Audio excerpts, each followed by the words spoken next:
क्या आप यकीन करेंगे कि बिना टेक्नोलॉजी, बिना जीपीएस और बिना ज़्यादा पढ़ाई के मुंबई के कुछ लोग रोज़ 2 लाख से ज़्यादा टिफ़िन बिल्कुल सही जगह पहुंचाते हैं।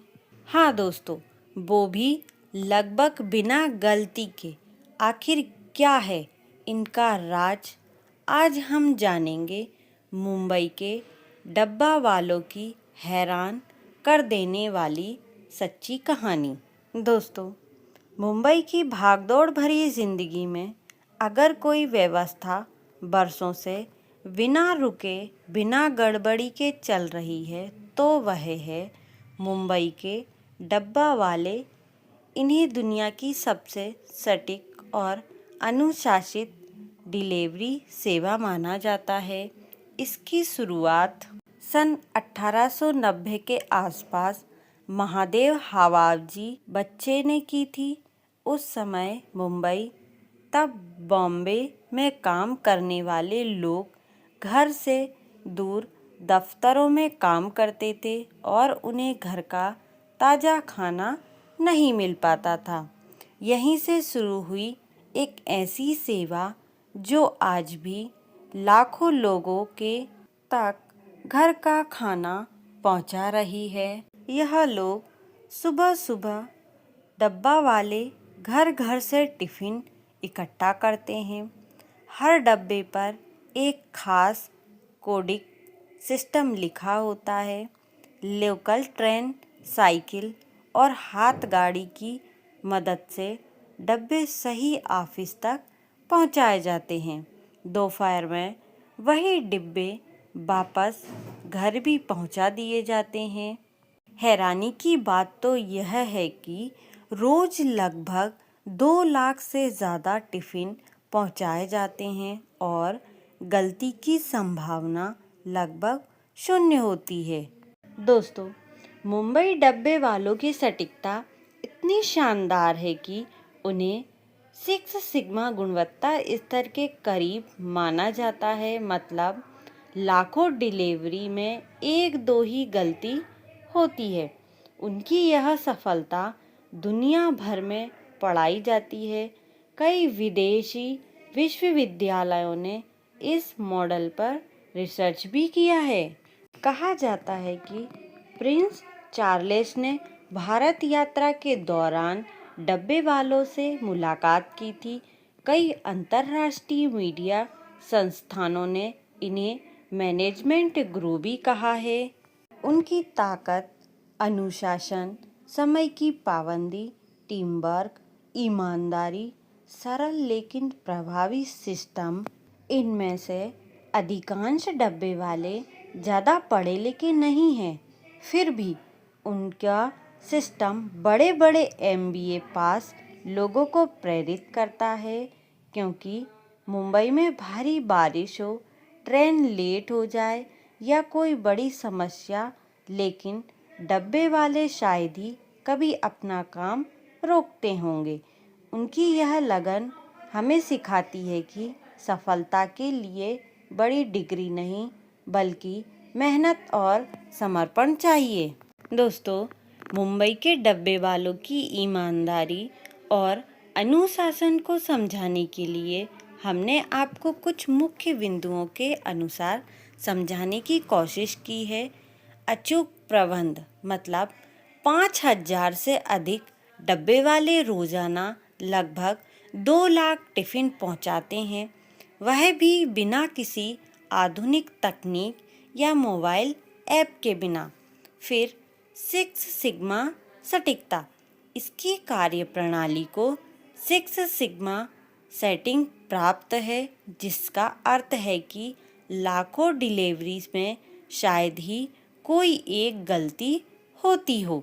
अनुशासन की मिसाल, डब्बे वाले समय के इतने पाबंद होते हैं कि स्थानीय ट्रेनें भले ही लेट हो जाएं, लेकिन इनका लंच पहुंचने का समय कभी बदलता नहीं है।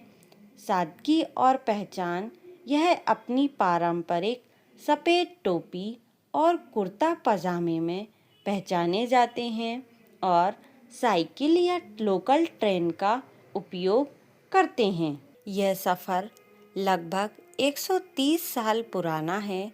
शुरुआत में 1890 इसकी शुरुआत महादू हाजी बचे ने लगभग 100 ग्राहकों के साथ की थी। इसकी प्रेरणा तब मिली जब एक फारसी बैंकर ने अपने घर का बना खाना ऑफिस मंगवाने के लिए एक व्यक्ति को काम पर रखा। धीरे धीरे जैसे मुंबई शहर बढ़ा, यह सेवा भी बढ़ती गई। आज लगभग 5000 डब्बे वाले इस नेटवर्क का हिस्सा हैं। यह सेवा 130 सालों से बिना रुके चल रही है। इसे सिक्स सिग्मा की वैश्विक पहचान मिली है, जिसका अर्थ है 1.6 करोड़ डिलीवरी में शायद ही एक गलती होती होगी। कोडिंग प्रणाली बिना तकनीक का जादुई प्रबंध है। डब्बा वाले अधिकतर कम पढ़े लिखे होने के बावजूद भी एक जटिल कलर और नंबर कोडिंग सिस्टम का उपयोग करते हैं दोस्तों, जो उनके काम का मुख्य आधार है। डब्बों का कलेक्शन ढक्कन पर लिखे अक्षर जैसे ABC बताते हैं कि डब्बा किस क्षेत्र से उठाया गया है। फिर एक विशिष्ट रंग या नंबर उस रेलवे स्टेशन को दर्शाता है जहां डब्बे को ले जाना है, जैसे B यानी बोरी बली। फिर डब्बे पर लिखे अंक मंजिल और बिल्डिंग की पहचान कराते हैं। अंतिम डब्बा वाला कौन होगा, इसके लिए भी विशेष चिन्हों का उपयोग किया जाता है। इनका काम करने का तरीका सुबह डब्बे वाले घर घर जाकर टिफ़िन इकट्ठा करते हैं और रेलवे स्टेशनों पर डब्बों को उनके नंबर के अनुसार छांटा जाता है। मुंबई की लाइफलाइन लोकल ट्रेनें इन डब्बों को एक छोर से दूसरे छोर तक ले जाती हैं।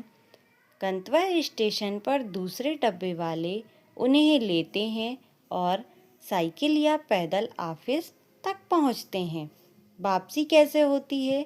दोपहर के बाद वही खाली डब्बे वापस उन्हीं घरों तक पहुंचा दिए जाते हैं। फिर कोरोना महामारी ने मुंबई के डब्बे वालों की 130 साल पुरानी कार्यप्रणाली को पूरी तरह से हिला दिया था, लेकिन इसके बाद उन्होंने बदलाव और आधुनिकता के साथ वापसी की। कोरोना से पहले लगभग 5000 डब्बे वाले थे, जिनकी संख्या अब घटकर लगभग 1500 से 2000 के बीच रह गई है। दफ्तरों में वर्क फ्रॉम होम और हाइब्रिड कल्चर आने से टिफ़िन की दैनिक मांग 2 लाख से घटकर करीब 80,000 रह गई है। फिर उन्होंने डिजिटल डब्बा वाला। अब डब्बे वाले सिर्फ पारंपरिक कोडिंग पर निर्भर नहीं है। उन्होंने अपनी वेबसाइट और मोबाइल ऐप लॉन्च किए ताकि ग्राहक ऑनलाइन बुकिंग और भुगतान कर सके। कैश के बजाय अब वे गूगल पे और फ़ोन पे जैसे डिजिटल पेमेंट का उपयोग कर रहे हैं। केवल घर का खाना पहुंचाने के बजाय अब वे अन्य सेवाएं भी दे रहे हैं। वे अब अपना खुद का खाना पकाकर भी सप्लाई कर रहे हैं। ई-कॉमर्स पार्सल जैसे फल, सब्जियां और रेंटल एग्रीमेंट जैसे सरकारी दस्तावेजों की डिलीवरी में भी मदद कर रहे हैं। दोस्तों, क्या आप जानते हैं स्विगी और ज़ोमैटो जैसे ऐप से उन्हें कड़ी चुनौती मिल रही है। हाल ही में सरकार ने उनके लिए प्रधानमंत्री आवास योजना के तहत घरों की घोषणा की है, ताकि उनकी जीवन शैली में सुधार हो सके। और डब्बे वाले अब अपनी पारंपरिक ईमानदारी को आधुनिक तकनीक के साथ जोड़कर खुद को नए मुंबई के सांचे में ढाल रहे हैं। दोस्तों, यदि आपको मेरा वीडियो अच्छा लगा हो तो एक लाइक ज़रूर करना।